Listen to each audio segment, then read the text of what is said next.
आज ये भिडियोटी आरंभ करने पूर्व मु तुमको गोटे सरल प्रश्न पचारिबाकू चाहूँगी। तुम सतरे निज लाइफ को चेंज करने चाहूच कि ना केवल भिडियो देखी भल लगे आसीच। कारण निजक चेंज करने कथाटा शुणा सहज किंतु यहाँ करने समझे मन भांगी जाए, अभ्यास छुटी जाए, धैर्य हारी जाए।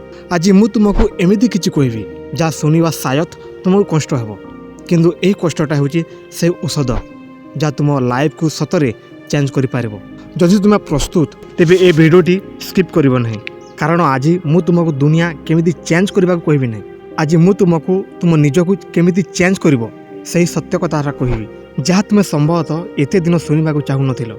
निजको चेंज करबा आरंभ हुए जो दिन तुम्हें यह मानि नियो जे तुम लाइफ रो रिस्पांसिबिलिटी आउ केही नुहे, केवल तुम्हें निजे। आमे अधिकांश समाज कौन करूँ मो विफलता पाई परिस्थिति को दोष दूँ, लोकों को दोष दूँ, भाग्य को दोष दूँ। किंतु जो दिन तुम्हें या कहवा शिखिज हाँ मु भूल करी, हाँ मो आदत भूल, मो चिंताधारा भूल, से दिन चेंज आरंभ हुए। चेंज केबे भी बाहर आसे नहीं, चेंज सबु बेले भीतर ही आसे।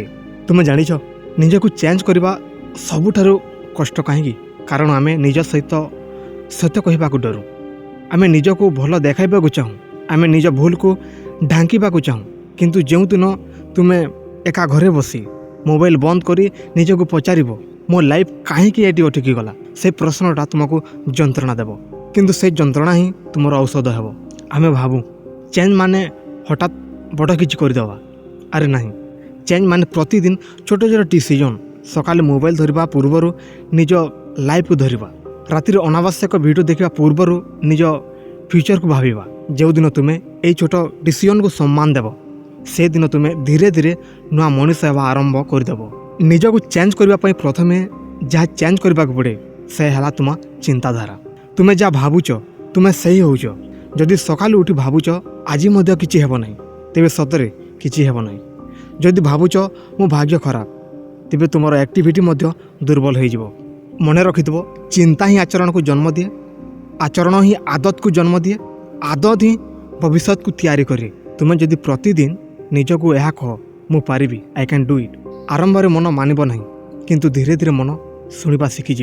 कारण मन गोटे छोट पिला परी, तुम्हें जेपरी कह सेपरी शिखे। जदि तुम्हें मन को दुर्बल कथा कहब से दुर्बल हेब, जदि मन को शक्तिशाली कथा कहब से शक्तिशाली हेब। निजको चेंज करवा आ गोटे कठिन सत्य होची तुमको किछि लोकन को छाड़ीबा पड़िबो। हाँ यहाँ शुणा कष्ट किंतु सत्य। जो लोक मैंने तुमको सबु बेले नेगेटिव करते, जो लोक मैंने तुम स्वप्न को मजाक भावते, जो मैंने तुमको डाउन फील कराती से सहित रही तुम्हें केबे चेंज हो पार नहीं। गोटे गछ भल होगा हेले ताकू सठिक माटी दरकार। निजको चेंज करवा माने यह नुहे जे तुम्हें परफेक्ट हो। चेंज माने हूँ तुम्हें प्रतिदिन अल्प भल होबार चेष्टा कर। आज जदि गोटे भूल कल काली से भूल को रिपीट कर ना। आज जदि आलस लगिला काली से आलस को हराइबा गोटे छोट पदक्षेप नेब। गोटे कथा मन रखिथबो निजको चेंज करिवार रास्ता सब बेले एका हेब। लोक मैंने तुमको शुरुआत रे सपोर्ट करेंगे किंतु जिते बेले से माने देखिए तुम सतरे चेंज होच सेति बेले से माने चुप हो जीवे।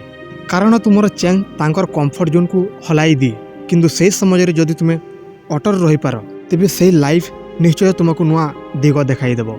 आज मु तुमको कहबाकू चाहूँगी जे तुम्हें निजको चेंज करने पाई आगामी सोमवार नुआ मास नुआ वर्षर अपेक्षा करनी।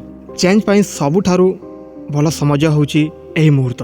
ए भिडियोटी शेष होगा पर जदि तुम गोटे छोट डिसीजन नौच तेबे मु बुझीबी ए भिडियोर किछि मूल्य थिला। कारण जो दिन तुम्हें निजको बदलेबार साहस कर से दिन तुम समग्र जीवन बदलिबार आरंभ करदेव। आ दोस्त ए भिडियो शेष पर्यंत जदि पहुँचीच, जदि तुम एजाई मध्य भीतर किछि अनुभव करुछ तेबे यहाँ मन रख से अनुभवटा ही तुमर प्रथम पदक्षेप। जीवन केबे भी हठात बदले नहीं। जीवन बदले से ही दिन तुम्हें निजको आउ मिछ कहवा बंद कर दियो। जो दिन तुम्हें निज सहित सत्य कहवा शिख से दिन तुम्हें यह मानि नेब जे तुमर सबुठारु बड़ समस्या बाहर नुहे तो भीतर अच्छी। तुम्हें अनेक थर भाविथिबो आसंता काली ठारू चेंज करिवि, आगामी मासरू नुआ जीवन आरंभ करिवि। किंतु सत्य होची जो लोक आज को टाले से भविष्य को मध्य टाली थाए। तुमर समझ, तुमर शक्ति और तुमर जीवन सबुठारु मूल्यवान जिनिस। या अनावश्यक भावना ଅନାବଶ୍ୟକ ଲୋକ ଅନାବଶ୍ୟକ ଭୟ ପାଇଁ ନଷ୍ଟ କରିବା ମାନେ ନିଜ ଭବିଷ୍ୟତକୁ ନିଜେ ଡୁଲରେ ଠେଲିଦେବା। ମନେ ରଖ, ତୁମେ ଯେପରି ନିଜ ସହିତ କଥା ହୁଅ ଠିକ୍ ସେହିପରି ତୁମର ଜୀବନ ତିଆରି ହୁଏ। ଯଦି ପ୍ରତିଦିନ ନିଜକୁ କହୁଛ ତୁମେ ଦୁର୍ବଳ, ତୁମେ ଅସଫଳ, ତୁମେ କିଛି କରିପାରିବ ନାହିଁ, ତେବେ ତୁମର ମନ ସେହି କଥାକୁ ସତ୍ୟ ମାନି ନେବ। କିନ୍ତୁ ଯେଉଁଦିନ ତୁମେ ନିଜକୁ କହିବା ଶୁରୁଆତ କର, ମୁଁ ଧୀରେ ଧୀରେ ଭଲ ହେବି, ମୁଁ ଚେଷ୍ଟା କରୁଛି, ମୁଁ ହାର ମାନୁନାହିଁ, ସେହିଦିନ ତୁମ ଭିତରେ ଏକ ନୂଆ ଶକ୍ତି ଜନ୍ମ ନେବ। ନିଜକୁ ଚେଞ୍ଜ କରିବାର ରାସ୍ତାରେ ସବୁଠାରୁ ବଡ଼ ଶତ୍ରୁ ହେଉଛି ଆଲସ ଓ ଭୟ। ଆଲସ ତୁମକୁ କହିବ ଆଜି ନୁହେଁ କାଲି କରିବୁ, ଭୟ ତୁମକୁ କହିବ ଲୋକମାନେ କ'ଣ କରିବେ। କିନ୍ତୁ ଯଦି ତୁମେ ଆଜି ଏ ଦୁଇଟା ଜିତିପାର, ତେବେ ଆଗାମୀ କାଲି ତୁମେ ଅନେକ କିଛି ଜିତିପାର।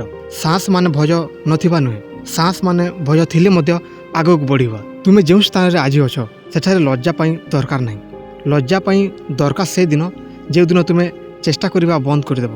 ପ୍ରତିଦିନ ଗୋଟିଏ ଛୋଟ କାମ କର ଯାହା ତୁମକୁ ତୁମ ଲକ୍ଷ୍ୟରେ ଦିଗକୁ ନେଇଯାଏ। ସେହି ଛୋଟ କାମ ଦେଖିବାକୁ ଛୋଟ ଲାଗିପାରେ, କିନ୍ତୁ ସମାଜ ସହିତ ସେହି ଛୋଟ କାମ ତୁମ ଜୀବନକୁ ବଡ଼ ଭାବରେ ବଦଳାଇ ପାରେ। ଏ କଥାଟିକୁ ମନେ ରଖ, ନିଜକୁ ଚେଞ୍ଜ କରିବାର ଯାତ୍ରାରେ ତୁମେ ଏକା ଚାଲିବାକୁ ପଡ଼ିବ। ଲୋକମାନେ ଆରମ୍ଭରେ ହସିବେ, ପରେ ସନ୍ଦେହ କରିବେ, ଶେଷରେ ଚୁପ୍ ହୋଇଯିବେ। ଏହା ସବୁ ଏହି ରାସ୍ତାର ଅଂଶ। ତୁମ କାମ ହେଉଛି ନିଜ ପଥରେ ଅଟୁଟ ହୋଇ ରହିବା, କି ନିଜ ସହିତ ଆସୁ କି ନ ଆସୁ। ଏ ମୁହୂର୍ତ୍ତରେ ମୁଁ ତୁମକୁ ଗୋଟିଏ ସରଳ କିନ୍ତୁ ଗଭୀର ପରାମର୍ଶ ଦେବାକୁ ଚାହୁଁଛି। ଆଜି ରାତିରେ ଶୋଇବା ପୂର୍ବରୁ ନିଜକୁ ପଚାର, ଆଜି ମୁଁ କ'ଣ ଶିଖିଲି, ଆଜି ମୁଁ କେଉଁଠି ଭୁଲ କଲି, କାଲି ମୁଁ କ'ଣ ଅଳ୍ପ କିଛି କରିପାରିବି। ଯଦି ତୁମେ ପ୍ରତିଦିନ ଏ ତିନୋଟି ପ୍ରଶ୍ନ ସତ୍ୟ ଭାବେ ପଚାରିବ, ତେବେ ତୁମ ଜୀବନ ଅଜାଣତରେ ଧୀରେ ଧୀରେ ଚେଞ୍ଜ ହେବାର ଆରମ୍ଭ କରିଦେବ। ଶେଷରେ ଏତିକି କହିବାକୁ ଚାହେଁ ଯେ ତୁମେ ଯେପରି ଆଜି ନିଜକୁ ଦେଖୁଛ ସେ ତୁମର ସ୍ଥାୟୀ ପରିଚୟ ନୁହେଁ। ତୁମ ଭିତରେ ଏଯାଏଁ ମଧ୍ୟ ଅନେକ ସମ୍ଭାବନା ଅଛି, ଅନେକ ଶକ୍ତି ଅଛି, ଅନେକ ଅଧୁରା ସ୍ୱପ୍ନ ଅଛି। ଯେଉଁଦିନ ତୁମେ ନିଜକୁ ଛାଡ଼ିବା ଅସ୍ୱୀକାର କର, ସେଦିନ ତୁମର ଜୀବନ ପାଇଁ ନୂଆ ରାସ୍ତା ଦ୍ୱାର ଖୋଲିଦେବ। ଆଜି ଏହି ଭିଡ଼ିଓ ଶେଷ ହେଉଛି, କିନ୍ତୁ ଯଦି ତୁମେ ଏହି ମୁହୂର୍ତ୍ତରୁ ନିଜକୁ ଚେଞ୍ଜ କରିବା ଆରମ୍ଭ କର, ତେବେ ନୂଆ ଲାଇଫ୍ ଆଜିଠାରୁ ଆରମ୍ଭ ହେବ।